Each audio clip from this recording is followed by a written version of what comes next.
Hello, friends, and welcome to Sleep Tight Stories. I'd like to say hello to some friends. Hello to Joe and Hank in Homer, Alaska, and hello to Cashel and River in Brooklyn, New York. Thank you so much for your support. It means so much to us. I'd like to say a very happy belated birthday to Eve from New Jersey, who celebrated his birthday August 16th. Happy belated birthday to Rowan from Vancouver, who had a birthday on October 14th. Happy belated birthday to Bryn Burson, who celebrated her 6th birthday on October 13th. Happy birthday to Leela, whose birthday is October 18th, and a big birthday wish to Charlie Bergeron from Portland, Maine, who turned 6 on October 27th, and his little brother Sammy, who is turning 2 on October 22nd. A very happy birthday to you all. I hope your day is very special.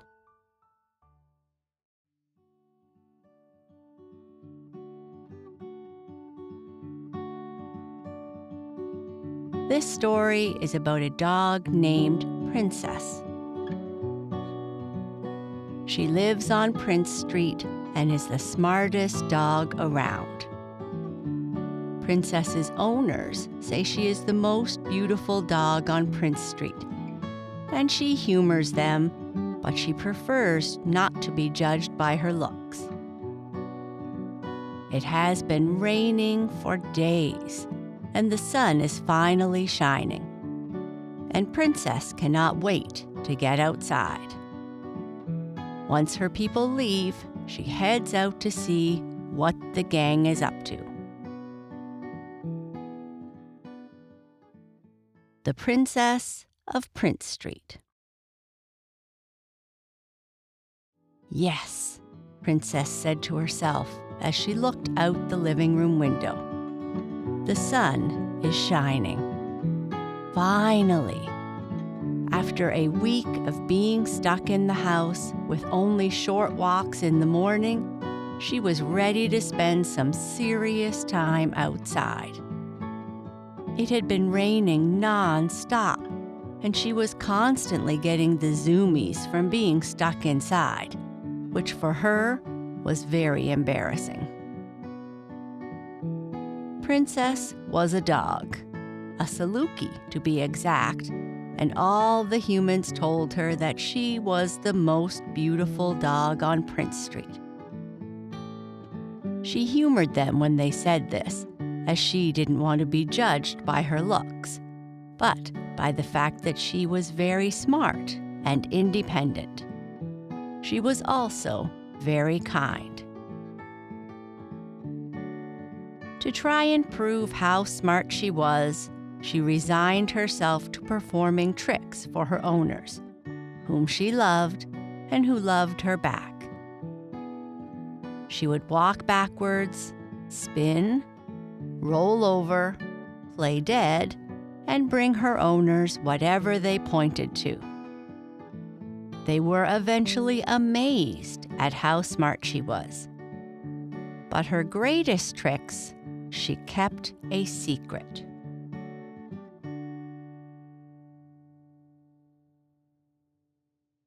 Princess lived in an old manor house on Prince Street. It had 3 stories and was made with old brick. She liked this house as each floor had a large window in which she could watch all the going-ons outside. That is, when she wasn't outside herself.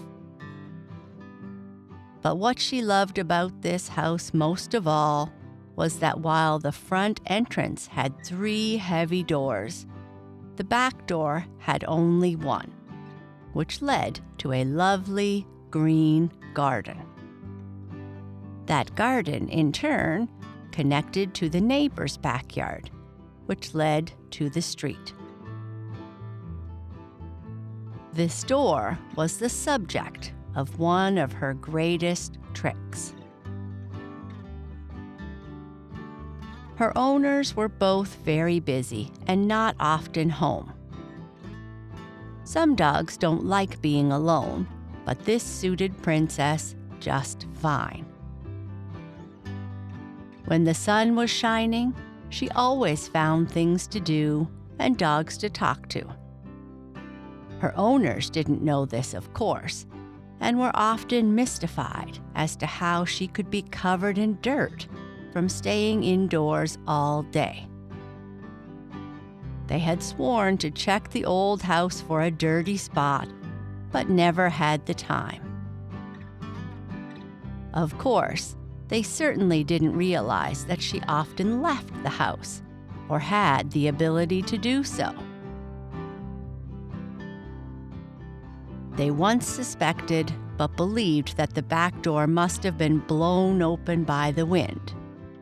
And dogs, being dogs, she must have taken the opportunity to play in the garden. On that occasion, Princess wasn't just covered in a little bit of dirt.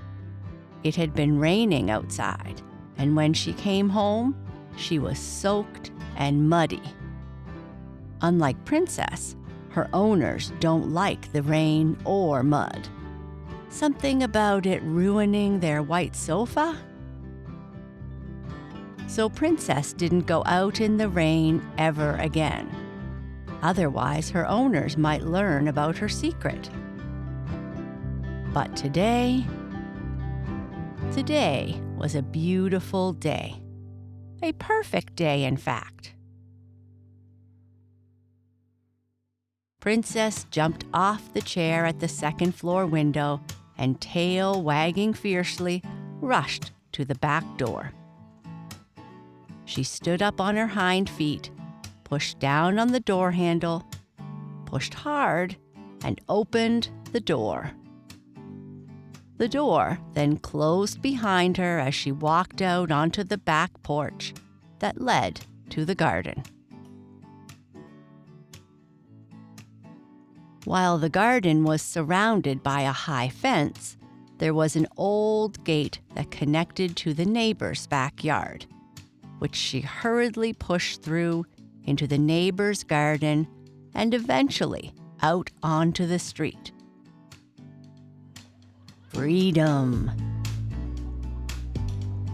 Many days Princess would roam the neighborhood, talking to dogs as she went, smelling all the interesting and to humans disgusting smells.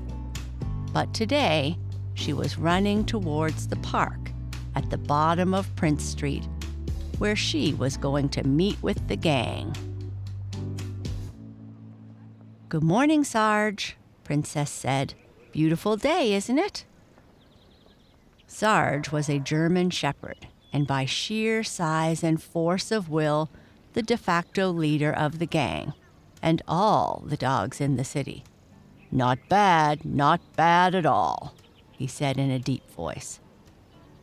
"Hi, Princess. Isn't it great to see the sun again?" chirped Lucy, a corgi, and definitely the most fun-loving dog of the group. Lucy was always running around, partially due to the fact that since she had such short legs, she had to run to keep up with everyone else while they walked. "Good morning, Princess," Lulu the Labrador and Pepper the Poodle said in almost unison. They were an inseparable couple. "How did everyone manage the long rainy days?" asked Princess. "I chewed my owner's coffee table, which they seemed to not be too happy about," said Mickey the Rottweiler. "I laid on the couch all day watching Go Dog Go on Netflix and sleeping," yawned Otto, the big bulldog. As we were talking, I noticed a strange-looking dog sitting off in the distance at the edge of the park. It was hard not to see him, as he looked so very different. His coat was an interesting mix of tiger stripes and leopard spots. He was wiry and shaggy, and stood out compared to the many other dogs that were walking by. Sarge noticed him next. "Who is that mutt?" he gruffly said. "Oh, he certainly doesn't look like a purebred," Lulu said. "Nope, he certainly doesn't look like he's from around here either," agreed Otto. "He must be from away." "Yes, he's certainly not an islander," said Mickey, as Lucy ran in circles around him, barking happily. "Maybe we should invite him to join us to have some fun," said Princess. "I mean, if he is from away, shouldn't we be making him feel welcome?" I don't associate with dogs so unfashionable," said Pepper. "Besides, our gang is big enough already," added Lulu. All the gang barked in agreement.